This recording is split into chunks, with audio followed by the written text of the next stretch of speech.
지금 자산시장에 거품이 엄청나게 많이 끼었다고 이야기를 했죠. 그런데 항상 오를 때는 그것에 대해서 걱정을 하지 않는다. 사실상 안전자산인 금 이렇게도 오르고 안전자산이 아닌 주식이나 부동산 이런 경우도 같이 오르고 있으니까 자산 동조화 현상이 나타나서 위험하다 이런 이야기 많이 했었죠. 특히 우리나라 같은 경우는 한탕주의 있죠. 엄청난 심리로 외국 같은 경우 뭐 미국이나 중국 같은 경우 중심부가 떨어진다는 이야기도 있고 홍콩도 위험하다고 그랬었고 저희가 이렇게 다 경고를 했는데 우리나라만은 무조건 오른다. 아직도 저금리니까 오른다. 이런 이야기 하고 있는데 얼마나 위험한지 한번 확인해 보시겠습니다. 가계비 사상 처음으로 GDP 추월했다. 101.1% 나왔죠. 3분기 말 기준 명목 GDP 대비 가계신용이 101.1%. 이거는 미국 리먼 때보다 높죠.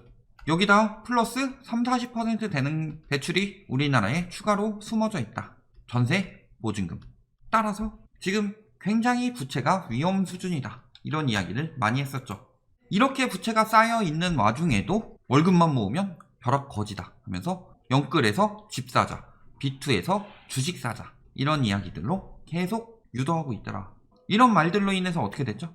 30대 이하의 대출은 20년이 되고 나서 엄청나게 올랐다. 사실상 뭐 19년부터 올랐죠. 19년부터 영끌이 들어갔으니까. 그에 비해 오히려 60대 이상 같은 경우 어때요? LTI가 조금 낮아졌다가 최근에 저금리로 조금 더 올라간 정도. 50대도 마찬가지다. 근데 3, 40대만 급등하고 있는 상황이다.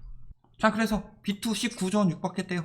그러면서 뭐 유도했어요? 셀트리온 헬스케어, 셀트리온, 신풍제약, 시젠. 제약 바이오 종목이죠. 제약 바이오 종목에 왜 많이 늘어났어요? 이번 달에? 백신 나왔다. 그러니까 제약 바이오가 뜰 거다. 이런 식으로 많이 유도했었죠. 뭐 제약 바이오 말고도 항공주라든가 관광주라든가 이런 이야기들도 굉장히 많았죠. 근데 보면 어때요? 이번 달 엄청나게 올랐다라고 하는데 전반적으로 떨어졌죠. 가장 많이 들어갔는데 마찬가지로 이슈 생겨서 띄우고 떨어지는 상황이죠. 뭐 쭉 떨어지는 데도 있고 뭐 떨어졌다 조금 오른 거 뭐 이 정도인데 저 백신들 제대로 검증된 것도 아니었고 부작용도 아직 많이 있었고 그런데 뉴스에서 띄워준 거죠. 그렇게 이야기해서 영끌 B2로 가장 많이 샀는데 사실상 작전이었다. 그러니까 이렇게 많이 위험한 거래들을 많이 한다. 특히 주식 쪽에서. 그래서 제가 주식을 아무거나 막 들어가지 마라. 공부하고 장기적으로 생각해보고 들어가라. 이런 이야기 했는데 뭐 어디는 벌었는데 난 벌었는데 뭐 어느 종목은 벌었는데 하면서 3월 때 뚝 떨어진 것까지 비교해서 지금까지 올랐다고 하고 있죠. 그때 번 사람들도 있겠죠 물론. 그런데 개미 막 얘기 나오고 그랬을 때 최악일 때 떨어질 때 많이 들어가고 그 다음에 뭐 뒤에 올라갈 때 오히려 전반적으로 1년치 내가면서 이야기하고 있죠. 그리고 결국에 보면은 개미들이 상위 투자한 종목 중에서는 떨어져서 개피 본 것들도 많았는데 외국인들이나 이런 경우는 상위 종목 다 올랐죠. 그러니까 사실상 개미들이 외국인들이 돈을 벌 수 있도록 많이 받아줬다. 이렇게 해석하는 게 맞는 거죠. 그 전에 유동성 쭉 빠졌을 때 주가 쭉 빠졌을 때 손해본 건 역시 마찬가지일 테고 그리고 요 역시도 여기 유동성이 다 어디서 나왔냐 다 빚에서 나온 거죠. 신용융자 잔고 거의 한 제대로 증가하기 시작한 건 6월부터 쭉쭉 증가했죠. 뭐 4월부터 증가했다고 칩시다.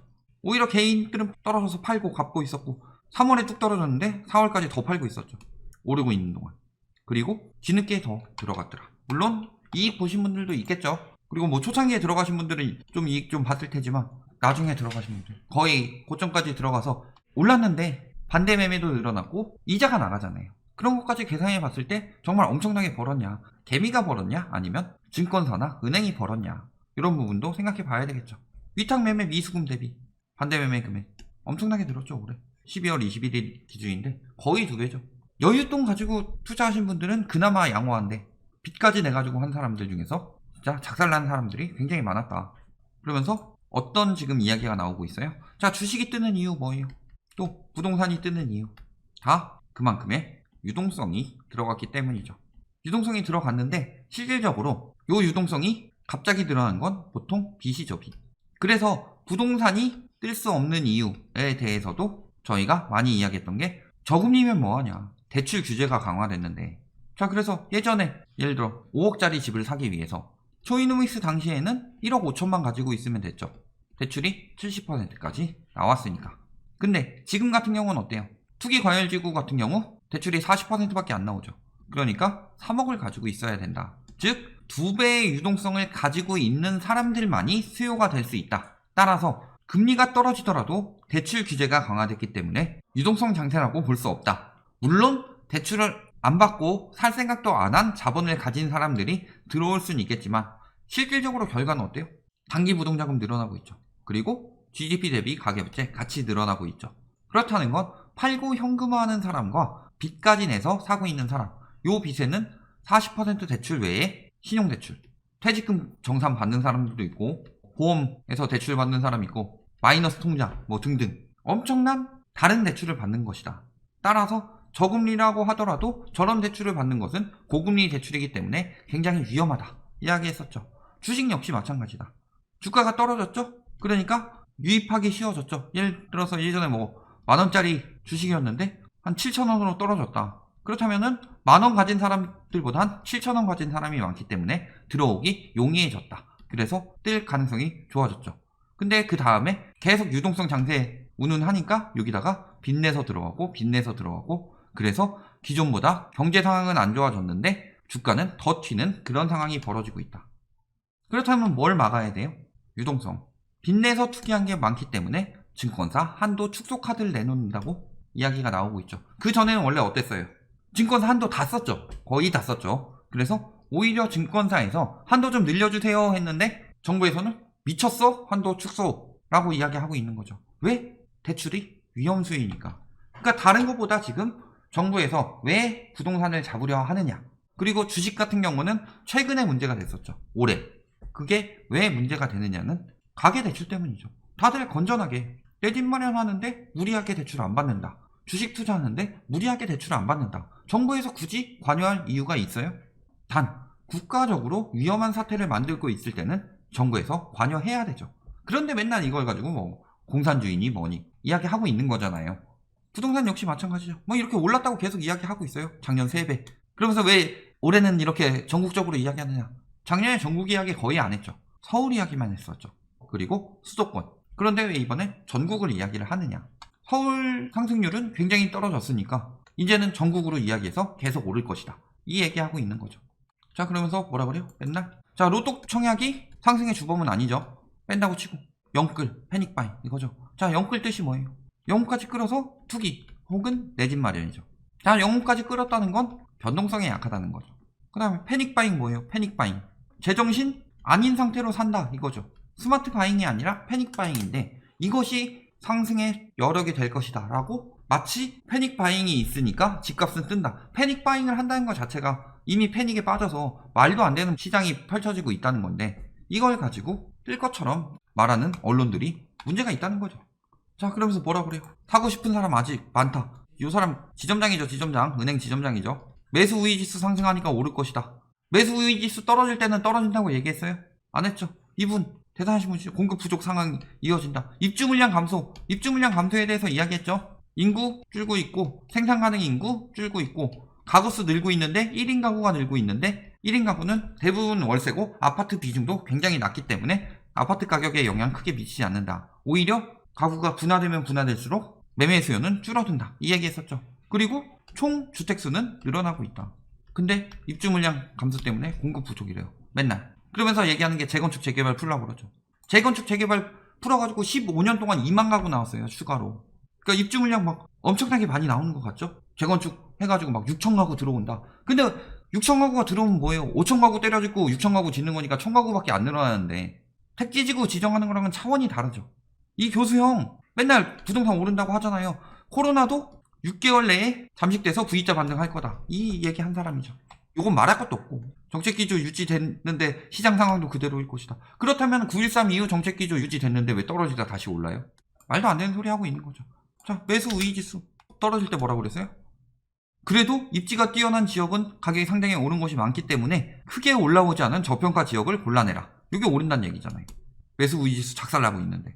그러니까 떨어져도 오른다고 그러고 매수 우위지수가 올라도 오른다고 하고 뭐든 오른다고 한다. 그리고 반대쪽 의견 뭐예요? 대출금리 오르고 있다. 이야기 저희가 많이 했었죠? PIR 지수가 높아지고 있다. 그리고 이것도 전세난이 매매값 자극됐으니까 요것만 해결되면은 문제가 안 되는데 여기선 뭐라 그래요? 내년에 더 오르는데 가격 거품으로 정점이 오고 터지게 되면 폭락이 올 위험이다. 쉽게 얘기해서 요거는 지금 굉장히 버블이다 이 얘기고, 요거 역시 버블이다 이 얘기죠. PIR 지수. 그리고 대출금리 오르고 있다 이 얘기 했었죠. 그리고 저희가 추가로 얘기한 게 뭐예요? K모은행. 거기서도 웬만하면 집값이 오른다고 이야기하는데 주택 구매 여력 지수가 리먼 때보다 더 바닥을 기고 있다. 문제는 2019년에 한번 자료를 바꿔가지고 표본을 바꿔서 상향을 시켰는데 그래도 그때보다 더 떨어졌다. 살 수 있는 여력이 되는 수요가 없다. GDP보다 많아진 가계부채. 그리고 터지면 67조가 증발한다고 합니다. 67조가 누구한테 증발할까요?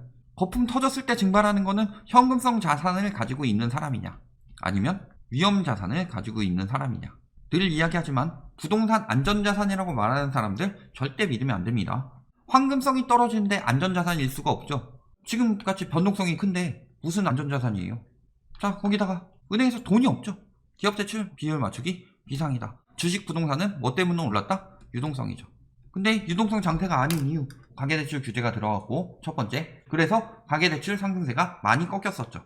근데 유동성 장세라고 계속 띄우고 영끌해라 하니까 6월부터 엄청나게 빚내기 시작하면서 유동성이 좀 들어왔는데, 반대로 소비가 엄청 감소하면서 통화 승수랑 화폐 유통 속도가 굉장히 많이 떨어졌다.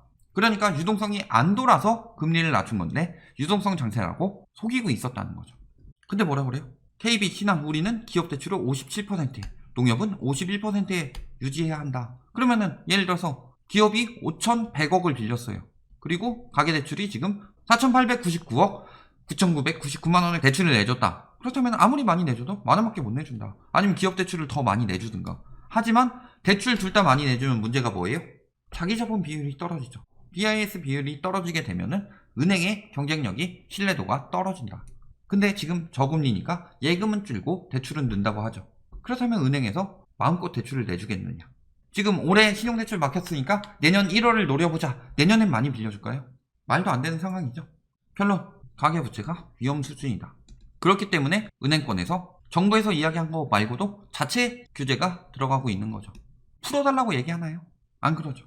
그리고 결국에 이럴 경우에 터지죠. 터지게 되면 누가 피해를 많이 본다? 무리하게 주식이나 부동산을 매입한 사람들. 자, 주식 같은 경우는 다른 것보다 빚투가 많겠죠.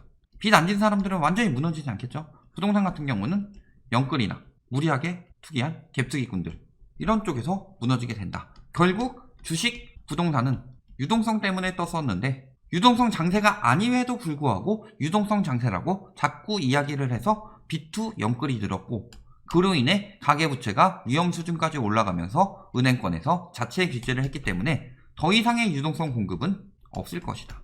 주식과 부동산을 지금 사라고 하는 사람들 굉장히 위험한 발언하고 있는 거고, 사시는 분들은 굉장히 위험한 행위를 하고 있는 것이다. 저기 좋은 소식이 있대 하고서 들어갔다가는 진짜 크게 낭패 보는 거고, 부동산 시장 같은 경우는 이미 끝물이다 라고 생각하시면 되겠습니다.